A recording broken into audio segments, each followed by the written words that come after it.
As we watched Roots, the story of Alex Haley's family, there was a familiar ring to the stories that my mother handed down to me.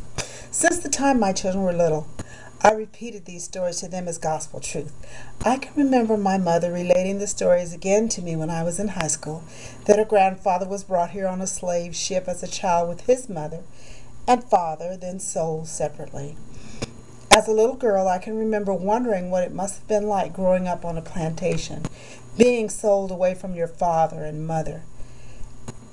And as I grew, I began to research to attempt to document the family history that my mother had told my siblings and I all our lives, and that we told our children. Unless you know where you come from, how can you know where you're going? Hello, my name is Meredith Buckholz, and I'm my family's genealogist, one of many. I've been endeavoring to retrace my family's roots through Ancestry.com for several years now, and I've discovered some wonderful facts about my family and some mysterious things about my family that were previously unknown, and some ideas about my family that may or may not even be true. It began when my mother used to tell me stories about her grandfather, who was brought to this country by slave traders, and his mother and father when he was a child. At that point, she says, they reached South Carolina's shores and were sold off to different families. And her grandfather, whose name I found out through the records in Ancestry.com, was Belton. He belonged to a slave owner by the name of Mr. Glimph of Glimpville, Newberry, South Carolina. There's several slave owners on the record by the name of GLYMPH, so I'm not real sure which of them was the owner of my great-grandfather Belton. According to family lore, my mother's maternal grandfather was given the duty of teaching his master's granddaughter to ride a pony. The two jumped the broom and began having children. When the children started coming out black, the girl's parents put the family in a freight car and shipped them to the Oklahoma Territory. That was the story that I've always heard, and I was attempting to document through Ancestry.com. The records show, beginning in 1870, the first census that shows the names of black people freed, that Belton at that time was the head of the household. His name, according to June 11, 1870 census of Newberry, South Carolina, is Belton Glimp, age 30, a farm laborer born in South Carolina, and he's been declared free now 7 years by the Emancipation Declaration. His wife is Adeline, age 24, also a farm laborer, mulatto, also born in South Carolina. Neither she nor Belton can read or write. Their children are listed as Jimmy, age 6, mulatto, Tom, age 4, Clara, age 8 months, born in November of 1869. All born in South Carolina, and residing with them is Millie Glimph, age 70, born in South Carolina, and she cannot read nor write.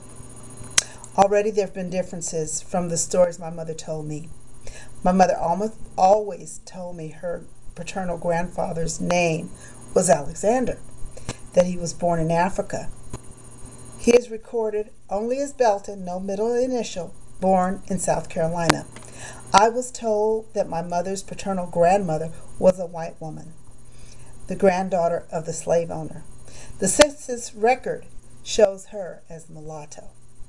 The relationship of Millie to the rest of my family is absolutely ambiguous.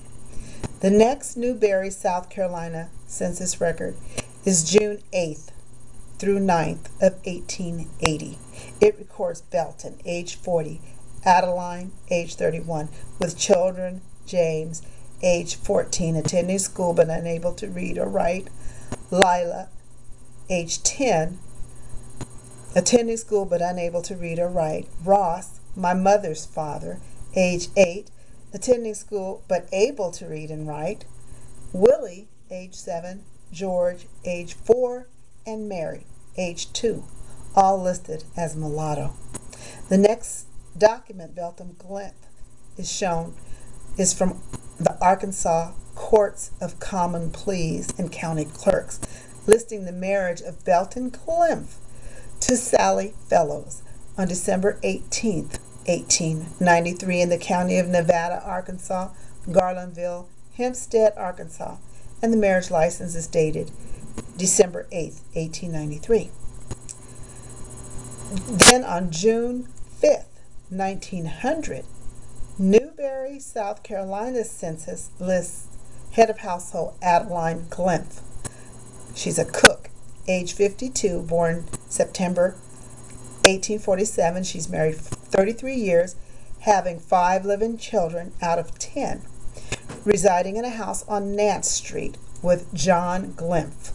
Son, age 16, born April 1884. He's black, a servant, single, cannot read or write. Then on 2 days later, on June 7th, 1900, in Nolan Township, Hempstead, Arkansas, the census lists Belton Glymph, head, black male, born June of 1839, age 60. It lists him as a widow, born in South Carolina. Father, born in Maryland. Mother, born in Virginia. He's a farmer who cannot read nor write. He can speak English.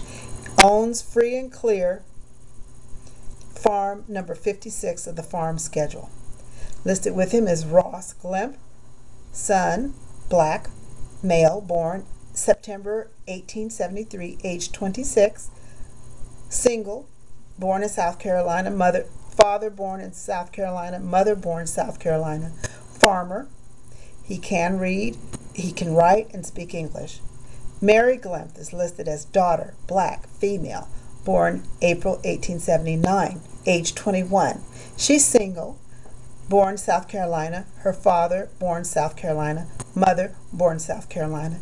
Can read, write, and speak English. Next, Leander Glymph, son, black, male, born April 1882, age 18, single, born South Carolina. Father, born South Carolina. Mother, born South Carolina. Cannot read, write, but can speak English. The next document is from the Arkansas Courts of Common Pleas and County Clerks. It records the marriage of Sally Fellows, age 32, born 1869. She weds Bud Sasser, age 28, and it's dated February 3rd, 1901, in Fulton, Hempstead County, Arkansas. Marriage license was issued February 2nd, 1901. The next document is dated April 18, 1910, Nolan Township, Hempstead, Arkansas, Williamsburg and Prescott Streets. Lists Belton Clemph, head, male, black, age 70, married 44 years, born South Carolina, father born Maryland, mother born Virginia, speaks English, farmer on a general farm, employed, cannot read or write, owns his farm free and clear. It's farm number 33 of the farm schedule. Next is listed Adeline Glymph, wife, female, mulatto, age 63, married 44 years, 10 children, 6 living, born South Carolina, father born South Carolina, mother born Virginia, speaks English, cannot read or write.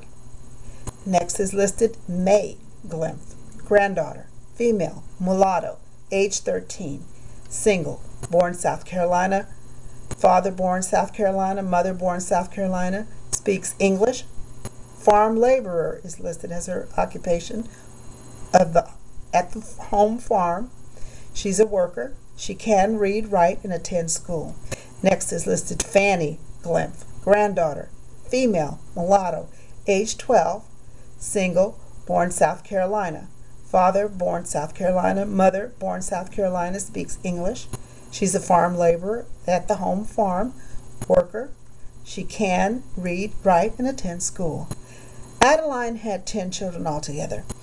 At one census, she, in 1900, says that she has 5 living children. Then in the 1910 census, She says that she has 6 living children. It's kind of mysterious how that happened because none of the children listed a birth date between those periods of times. But anyway, another curious fact is there's no marital record shown for Belton and Adeline. But there are marital records that show that Belton and a woman by the name of Sally Fellows married in 1893. However, 5 years later, the record also shows that Sally Fellows married another gentleman. And in 1900, a 1910 census, my great-grandmother Adeline and Belton were back together. So it's kind of strange time back then. The records don't show all the facts, but enough to show that there was a separation and a reuniting of Belton and Adeline.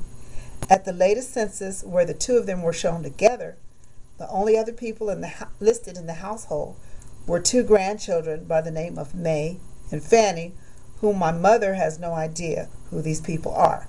So I would like help finding out who May and Fanny are, and I would like some help also to find out if indeed Adeline was the granddaughter of the slave owner, and also to find out if she was a white woman. And if she was a white woman, was she claiming to be a mulatto on the census just to protect her or something of that nature, or was she truly a mulatto or maybe a slave of the owner or some kind of relation? It's a mystery. Ross Glimp later married my grandmother Murtis, who I am named after. They married in Arkansas, according to my mother. My grandfather Murtis was born to Sally Coleman and Pierre Leroux, who was reportedly from France. I'm finding a lot of Pierre Leroux on Ancestry.com, so I'm not sure which one he was or whether he was mulatto or black or some kind of mixture. And I would love to get some help with this through Ancestry.com and the program Who Do You Think You Are? They're wonderful assets to people who are trying to find their history. It's been a blast finding out all these facts and digging up all the history on my family. I would love to do so with the help of Ancestry.com and the show Who Do You Think You Are? Thank you.